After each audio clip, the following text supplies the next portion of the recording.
Жетістікке жету.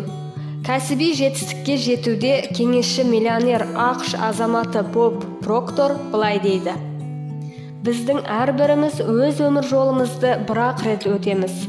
Сол жолды біз соңына дейін жету үшін ешбір жағдайда тәуекелге бармастан, таяқ жеместен, аяғымыздың ұшымен басып өтуіміз де мүмкін.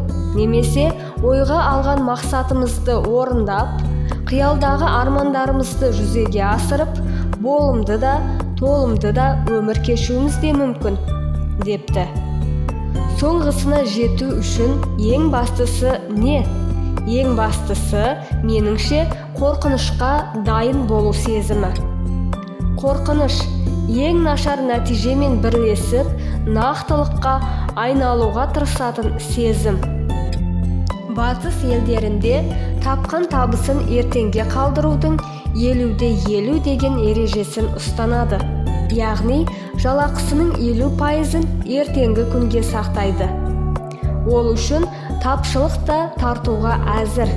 Көңілін қанағаттандыратын нәрсе ертеңгі күнінің қамтамасыз етілетіні.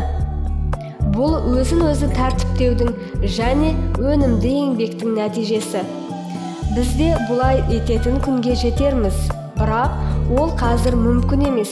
Өйткені 80% адамымыздың тапқан айлық жалақысы отбасының бүгінгі күнінің тамағы мен аздаған киім-кешегіне зорға жетеді. Онда да ауызды қу шөппен сүрте берген болмас. Кейбіреулер тапқан жалақысынан артық жұмсауды әдетке айналдырып алған. Олар керек емес нәрсені сатып ала салады. Қазақты шығындататын той мен құдалық, соғымға шақырыстар бар. Соның есебінен ұдайы қарыздар боп жүреді.